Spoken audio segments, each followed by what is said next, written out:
Hi, everyone, and welcome back to That Anthropodcast. Thank you so much for joining us for this week's episode with special guest MacKenzie Wade talking all things edible insects. Before we get started, I'd like to remind you to follow and subscribe. We release weekly episodes at Wednesdays at 10 a.m.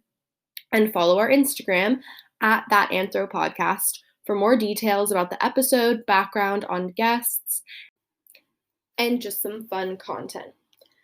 Now, let me introduce this week's guest, MacKenzie Wade. MacKenzie graduated from Kansas State undergrad and has a master's in international cultural heritage management and is currently working on her PhD at UCSB with advisor Dr. Holly, where she is researching edible insect production. She also has created an Instagram, Santa Barbara Bugs, as a community space where locals to Santa Barbara can learn, discover, and share about the wonderful world of edible insects. This episode is one that I was so excited to record because this was one of the first ever episodes I dreamed of for the podcast when I was introduced to MacKenzie's work in my environmental anthropology class, for which she was a TA. I was introduced to an article on the sustainability and production of edible insects as a food source. And as someone who myself chooses to abstain from consuming meat for environmental reasons, as well as personal reasons, I thought this was something, edible insects and incorporating insects into the American diet as a more sustainable alternative was something I had never even considered. And I think it's something so fascinating that needs to be shared. So without further ado, welcome MacKenzie Wade.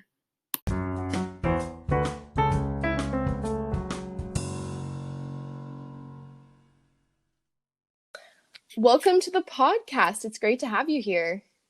Thank you so much, Gabby. I'm really excited that you started this. I'm excited to be one of your guests. Oh, I'm so glad. My first question is, I've been dying to ask you this, is I read that you raised mealworms in your college dorm room, which made me equally impressed and curious. How did this start? Like, where did you even get the idea? And what did your roommates and hallmates think? Because I just can't even imagine that happening in the UCSB dorms. Yeah, so I went to undergrad at Kansas State University. So, like, in the UCSB dorms, I feel like, I don't know, Isla Vista is an interesting place. I think maybe that would be something that would fly there. But at Kansas State, you know, it's a big ag school. Lots of people are from very rural parts of Kansas. They love their meat. So to raise insects at K-State's campus and in the dorms was something that kind of brought me a lot of attention. But overall, it was really positive. People are in general really excited to try different foods. I found people from all different walks of life. And the first time that I actually ever ate insects, I went to Petco because... Oh my gosh. So I was taking an environmental anthropology class at Kansas State University, and I started researching just the impact of the livestock industry. And I don't know, like when you start realizing just how harmful livestock is to our environment, it makes you really not want to eat meat, right? Very true. Yeah, I was thinking like this is something I think in our area there are a lot of vegetarians, a lot of vegans, but at Kansas State this is something that was pretty rare. Like there were very few vegetarians that I met. So I was thinking like, why not add something to our diet? And at least something that can start us thinking about the issues in a way that's creative, in a way that's fun, in a way that really sparks a lot of conversation. So led me to insects, and I'm in Kansas, right? I want to try insects for the first time, and there's no place that I can get them except for Petco. So the first time that I ever ate insects, I actually went into Petco and I bought like some crickets that are meant for like, I don't know, snakes. What? Not even snakes. What eats crickets? Like lizards? There we go. Lizards, yeah, lizards, frogs, I don't know. Yeah, and so the guy at the front, he's like, "Oh, you have a lizard?" I'm like, "Oh yeah, I have a lizard." Just telling him like Yeah. absolute lies because I didn't not want him to know that I was going to be cooking these up in my Oh my dorm room. goodness. But I brought them back, and we have like a communal kitchen, and so Uh-huh. I cooked them up for the first time. I did Wow. this alone for the first time because it was something that it would have been really weird. It was an experiment. Yeah, but I just got so into it. So I actually started growing my own mealworms. I ordered a batch of mealworms from online, and then I created this little system with 3 drawers for each stage of a mealworm's life cycle. And I was raising them in my dorm room. Thank goodness I had a really cool roommate because she was like kind of weirded out at first, but she was okay with it. But then we started cooking like all sorts of dishes and cookies, Yeah. macaroni and cheese in the dorms, and I'm so everyone was curious how trying that it. works. How do you even, like, how would you incorporate mealworms into a recipe? Like, I can't even imagine that. So the best place to start is just by grinding them up into like a flour, because a lot of us, when we think insects, we don't want to see the legs, the wings. Yeah. Mealworms are something that people are especially freaked out by sometimes because anything that's, I don't know, like maggot looking is something that we've really been told to stay away from. So grinding them up into a flour is a great option because you can bake them into anything. They don't have the same properties as flour. So I usually just use like a quarter cup in a cup of flour, but you get all of a sudden like a lot of protein in your cookies, and it's a way that people can sort of bridge their way into trying more adventurous insect foods. It's wonderful. In preparation for this episode, I decided I was inspired by the Santa Barbara Bugs Instagram to go to the Ivy Co-op and get some chirps, which, for those of you that don't know, I know Mackenzie knows, are cricket chips. And each bag has a whopping 20 grams of protein. I loved them, and I agree that it was a really good gateway food for me. I'm now definitely more willing to try other edible insects, but I had this very interesting social moment where I was so afraid to ask the guy. I finally walked up to him and I said, "Where are your edible insects? Do you sell any?" And he pointed me right in the direction. Definitely wouldn't be afraid to ask for like pesto or something, but it was an interesting social dynamic, like you said at Petco. Like, oh yeah, like I have a lizard. Yeah, exactly. It's really weird, but honestly, it's so cool that you found them at Ivy Co-op because I didn't even know that they sold them, and it just really shows how much things are changing. Because when I think. So I've only been here for about 2 years now, a little over 2 years, and there weren't any edible insects at all anywhere in town. Maybe I think chirps were in Ralph's, but now they have them in the Arbor, Ivy Co-op now. Yeah. Old Town Coffee in Goleta was selling cricket protein bars. Great. Yeah, so we're starting to see them on our shelves. Yeah. It's a lot more normal even these past 2 years than before that, which is really exciting. Definitely. What are some of your favorite either like products to eat or like meals, that you are cooking them in with?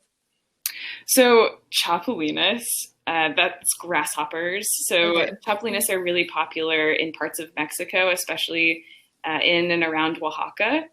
And they're not just plain grasshoppers. Usually the way that they're prepared is with garlic and lime juice and salt. These are amazing.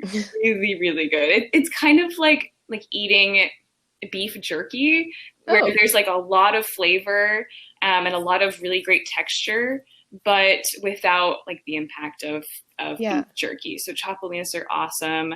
Honestly, one of my favorites is bee larvae, which a lot of people are like, no, we love bees. Like, don't eat baby bees. Exactly. But honestly, a lot of beekeepers have to throw away a lot of their larvae to maintain the hive.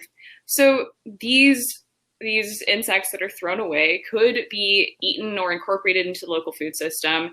And they have this fantastic, really buttery taste. So one chef that I worked with actually made like these bee larva buttery grits out of the larva, and they were amazing. And there was actually no real butter in there, which was really cool. But they have that buttery taste. Yeah, exactly. So interesting. Are there any specific types of insects that aren't edible or digestible? So there's over 2,000 different types of edible insects. So more often than not, most of the insects that we can think of are going to be edible, but there definitely are some that aren't.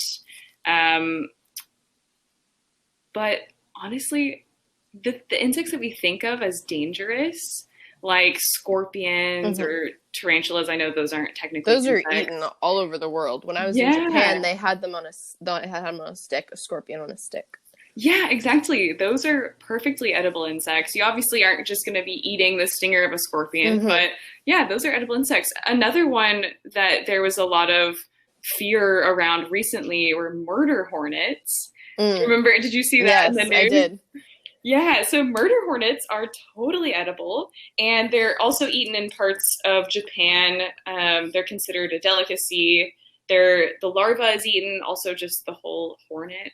So yeah, more often than not, honestly, the insects are going to be edible, but you're not going to want to eat something that you don't know. And wild catching insects is something that should always be done with caution, because many of our insects eat pesticides.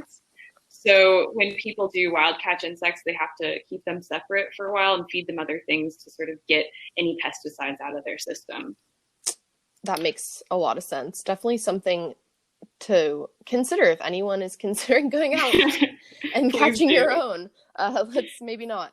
But we've discussed a lot about how they are sustainable, but let's kind of go into more depth in that for some of our listeners that might not know. So as we were discussing,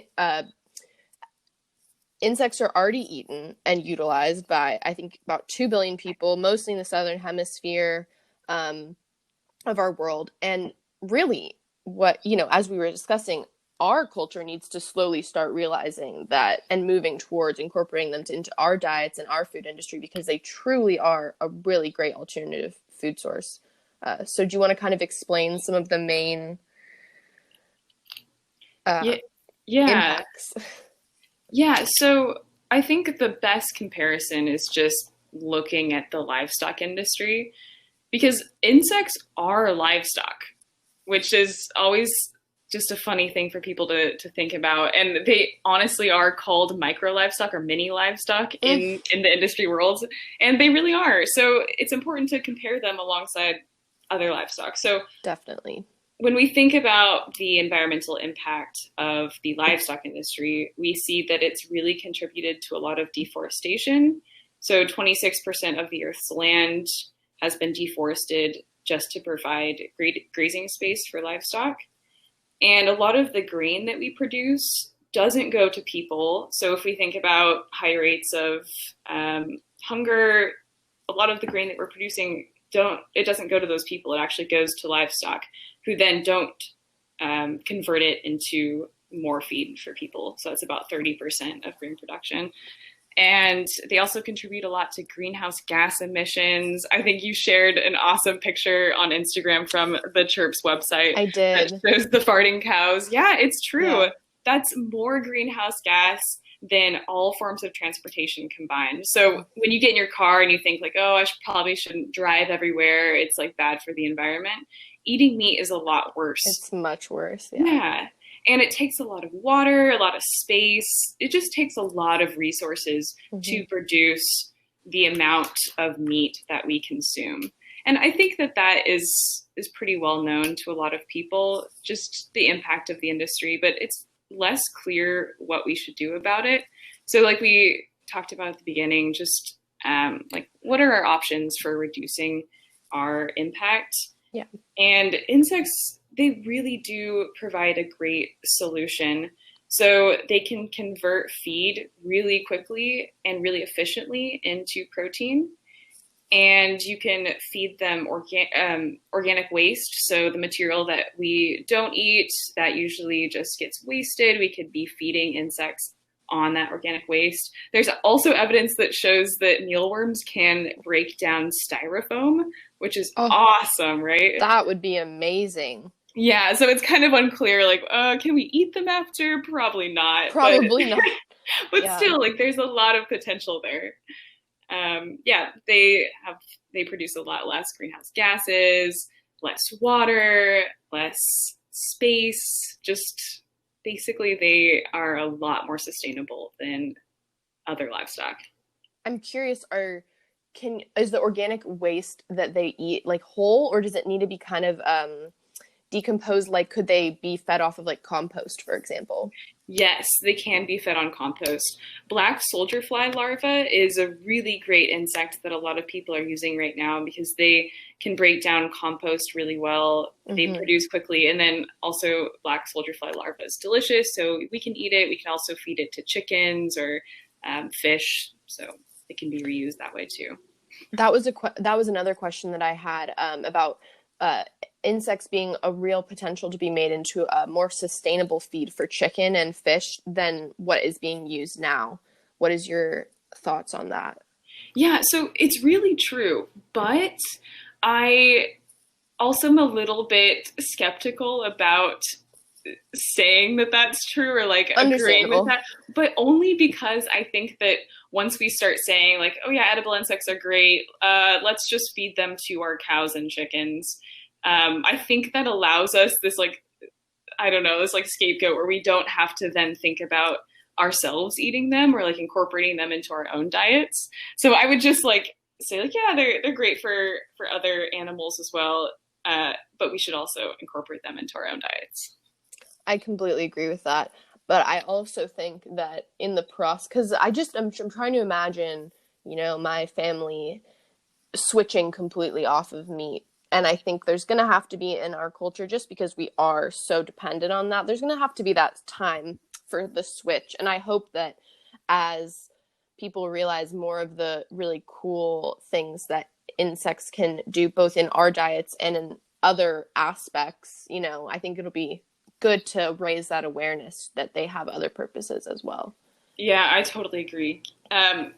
We really have that disgust and fear of insects really, really ingrained in our culture, just the way that we think about insects. So transitioning is going to be very difficult, but there's some great examples. Like think of sushi. So 50 years ago, no one would in the US would think to eat raw fish. That would be something that would have been considered disgusting. But today it's one of a lot of people's favorite foods. Including me. Yeah, exactly. Same with lobster. It was considered a disgusting food. And now, you pay like $50 for it at a restaurant. So it is possible. And I think we have some good examples to show that. I completely agree with that. Growing up, my favorite types of sushi have been octopus and flying fish eggs, which are two of, I would say, maybe the more visually displeasing things to eat. And so I thought about it. I was like, if I love sushi, I am very much willing to travel into the world of insects as well and learn what I can and try what I can. Because you're right, it's not really that different.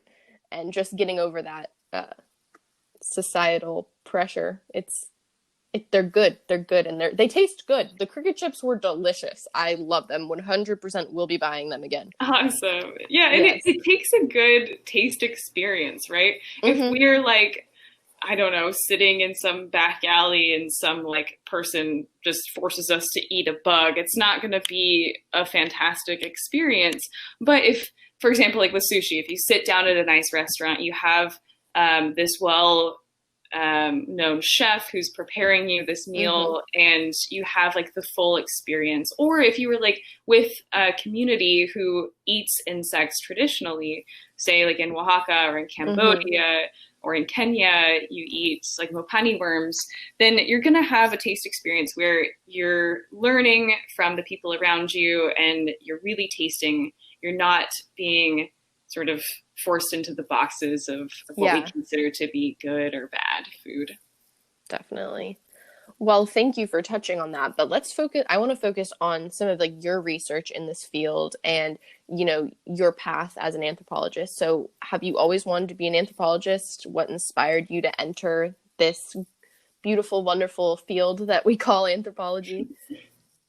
So honestly, I have wanted to be an anthropologist since 5th grade. And I don't think a lot of 5th graders even know what an anthropologist is, but I can remember my social studies textbook and the page where anthropologist was one of the vocabulary words. And honestly, I think this is because the picture of the anthropologist that was in the textbook was of a woman. And nowadays, that warms my heart. I know, now I think like we have a lot of awesome women scientists, and Yes. but like growing up in elementary school in like the early 2000s, this was still something that was very new. Mm-hmm. And I loved to watch, National Geographic, and I loved biology, but there were still very few women scientists shown. And so when I saw that picture, like the fact that I can even remember it to this day, like it really did have an impact on me. And I'm happy to be like where I am now on this path, like still pursuing what I wanted to be when I flipped to that page in 5th grade. So it's been a really, really fantastic journey for me in anthropology. And it's been fun to sort of see my research change and grow. I started my first 2 fieldwork experiences. One was in Taos Pueblo in Taos, New Mexico, and Yaxuna, which is a small Mayan village in the Mexican Yucatan. One was just an undergrad project, and the other was for my master's. Both of these communities really got me interested in the anthropology of food. So I learned so much about local food production and just the importance of food sovereignty and localized food systems. It's really fascinating, isn't it? When you go on the level of a community, a specific community, and seeing how they're, getting their food. Yeah, exactly. And like these communities weren't eating insects, but these topics relate so much, because when we think about the topic of edible insects, it is one where we're really questioning this broader food system and the issues that are embedded in the food system today and the potentials for changing that. So that's sort of been like my journey in anthropology, and I'm excited to move forward. That's wonderful. And well, I just want you to know that now, you can hopefully be a woman that some kid sees in science doing amazing things. So congrats on, accomplishing that. And that you definitely are in that position. And that's really a cool thing. So I think you're amazing and cool. So I'm sure. Thank you. You too. Thank you. So what currently are you working on? I know things are a little delayed with COVID, but yeah, so I just finished up a big review article where I was really looking at edible insect industrialization. And I did this review of all the publications on industrialization from 2000. Which we will have linked below, everyone. Ooh, yeah, thank you. And that I learned so much, and it really showed me just how intensive insect production is becoming. And that also really has gotten me more interested in that localized perspective and thinking more about the importance of local food production. So really what I'm doing right now is attempting to start, this is kind of not even like part of my academic work. It's trying to sort of bridge my academic work with more of like a public facing project. So I started Santa Barbara Bugs, and I really just want it to be this space for people in our local community to engage with the topic of edible insects, and to potentially in the future start an edible insect farm, maybe on campus or through the co-op, something like IV based. I think that would be really cool, because if we're talking about all these problems with the global food system, edible insects can't just be something that we just fit like a puzzle piece right into that global food system, and we just like start producing insects alongside all the same mechanisms that are being very like harmful to the environment and to people in general. So I think that local perspective is really important, and I think that we can do a lot on the ground right here in our community to definitely, and raising awareness and getting people exposed to the idea. Some people that may have never even considered, maybe don't even know that insects are edible, I think people here would love that. So definitely count me in. I will help you with that insect farm. All right. So yes. Write your name down. You're the manager. Yes. What is one thing you think everyone should know about edible insects? Like your one little tidbit that you think everybody should So I think the most important thing when people are starting to experiment with insects or they come across the topic is just to realize the variation of edible insects and just the variation of flavors. So a lot of people, they will try like one dried, like super, super dried mealworm, and they're like, okay, I tried edible insects. I guess they're fine. Done with that. But that's like eating some like overcooked carrot and then saying, okay, I've tried all the vegetables. They're fine. But there are so many flavors that insects have. Everything from like charred bacon to there's one insect, the bamboo waxworm, that tastes cold, which doesn't make sense to have something taste cold, but that like taste or like the coldness that you get from eating mint, it's kind of like that. Or like Ooh, that's cool. Yeah, there's like really this whole like fresh space for experimentation and creativity that exists. So I encourage people just to find or seek out more than just a dried cricket or mealworm. That's one thing I'd like people to know. Yes, definitely. I agree with that. Explore the options just like you would with any other type of food. And this isn't something I was planning to ask you about, but if you don't mind, the Ivy Ethnobotany project was something that I utilized a lot in Dr. Jeff Hawley's environmental anthropology class, this for virtual instruction. And because a lot of our exercises asked us to go out in the field and, examine the environment around us. And I know you helped create that. What was that like? And what are the results have you seen from it?